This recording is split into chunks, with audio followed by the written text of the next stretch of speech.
નમસ્કાર, હું Vinod Parmar, Gujarat state president hospital care committee, આમ આદમી પાર્ટી. આજે એક ઝળહળતો પ્રશ્ન લઈને પબ્લિક સમક્ષ ઉપસ્થિત થયો છું. આ સરકારને જ્યારે પણ કહેવામાં આવે છે કે ભાઈ કોન્ટ્રાક્ટ પ્રથા તમે બંધ કરો, તમે લાયા તમે જ બંધ કરો, જવાબ એવો મળે છે કે નીતિમત્તાથી નક્કી. આ નીતિમત્તા નક્કી કરનાર કોણ? મને એ વાતનો જવાબ આજ દિન સુધી મળ્યો નથી. નીતિમત્તા નક્કી કરવાવાળા આ ભાજપવાળા જ છે બધા.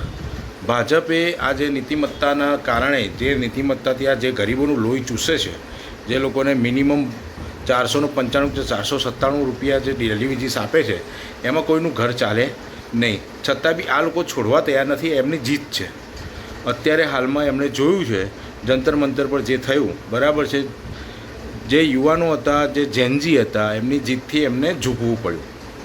તો શું હવે કદાચ આ કોન્ટ્રાક્ટ કર્મચારીઓ એમના વિરુદ્ધમાં આંદોલન કરશે તો નહીં ઝૂકે? ઝૂકવું જ પડે, ગમે તે સરકાર હોય.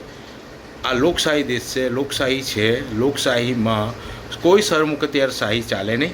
અને આ લોકો ભાજપવાળા બેઠા બેઠા એમના ઘર ભરવા માટે સરમુખત્યારશાહી જેવું કામ કરે છે, બરાબર. જે એમના જ કોન્ટ્રાક્ટરો, જે એમની જોડે મળતિયા છે, એ લોકોને જ કોન્ટ્રાક્ટ આપવામાં આવે છે. વચ્ચે રૂપકડું નામ આપવામાં આવ્યું છે કે ભાઈ આ એજન્સી અને ગવર્મેન્ટ વચ્ચે આ એક માધ્યમ છે. એમ કરીને એ લોકોમાં ટેન્ડર ભરાય છે. ટેન્ડર જાય છે એટલે ત્યાંથી પાસ થવામાં આવે છે. ટેન્ડરની શરતો એવી હોય છે કે નાનો કોન્ટ્રાક્ટર તો એ પૂરી જ ના કરી શકે. 3 કરોડની આસપાસ, લગભગ મને ખબર, ત્યાં 3 કરોડની આસપાસ તમારું ટર્નઓવર હોવું જોઈએ તો જ તમને કોન્ટ્રાક્ટ મળે, બરાબર છે. એટલે ટૂંકમાં આ લોકો જે ધનાડે છે કોન્ટ્રાક્ટરો, એ લોકોને જ બધું પૂરું પડી આપે છે. 1 કે 2 કોન્ટ્રાક્ટર એમના માનીતા એવા છે કે છેલ્લા કેટલાય ટાઈમથી દરેક હોસ્પિટલમાં અડીંગો, હું દરેક જગ્યાએ, ઘણી જગ્યાએ કોન્ટ્રાક્ટ સિસ્ટમ જ કે 1000 કરોડ ઉપરનું નેટવર્ક છે આ લોકોનું કોન્ટ્રાક્ટનું. એમાંથી 2% ગવર્મેન્ટના ફંડમાં જાય છે અંદરના કોન્ટ્રાક્ટરોના કહેવા મુજબ. એમના જ કોન્ટ્રાક્ટરો છે જે લોકો, આ લોકોથી પણ એ લોકો પણ ત્રાસે છે. પણ છતાં બી એમની આજીવિકા ચલાવવા, એમના પૈસા રળવા માટે આ લોકોના ભારણ સહન કરે છે. 2%, તમે વિચાર કરો, 1000 કરોડનું નેટવર્ક છે ટોટલ બધા કોન્ટ્રાક્ટર. હોસ્પિટલના લગભગ 445 કે 447 કરોડનું નેટવર્ક છે કોન્ટ્રાક્ટનું. હું હોસ્પિટલ માટે ખાસ કહું છું, દરેક જગ્યાએ કોન્ટ્રાક્ટ સિસ્ટમ ખતમ થવી જ જોઈએ. જો નહીં કરવામાં આવે, હોસ્પિટલની વાત કરું છું, તો હોસ્પિટલના કર્મચારીઓ ગમે ત્યારે હડતાલ પર ઉતરશે, ગમે ત્યારે આ લોકોની સામે બાયો ચડાવશે. જેમ જેનજીની સામે ઝૂકવું પડ્યું, જેમ આ જે મંત્રીઓ છે, આરોગ્ય મંત્રીને એમને બી રાજીનામા મૂકવા પડશે.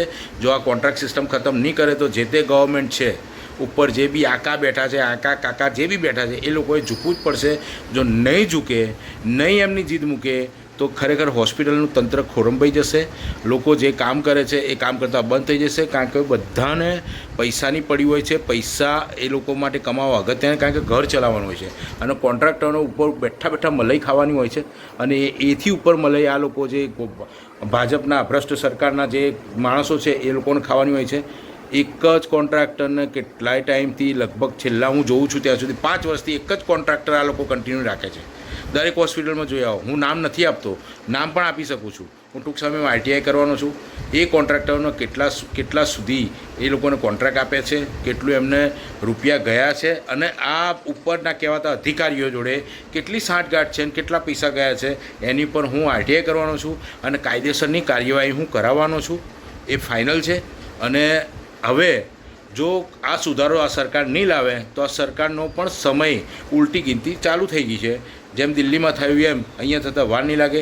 કારણ કે જે વિદ્યાર્થીઓ હતા, અહીંયા ગરીબ માણસો છે, જે લોકો બિચારા એમનું લોકોનું મેલું ઉઠાવીને હેરાન થઈ જાય છે. છતાં બી એમને કમાણી 495 રૂપિયા, 497 રૂપિયા રોજ ભરાય છે. 497, 495માં તમારા કોઈ અધિકારીને આપી જુઓ. 497 નહીં, પૂરા 500 આપી જુઓ, પૂરા 1000 આપી જુઓ. જો આખો દિવસ પતાવે તો તમે કહેજો કે આ બરાબર છે.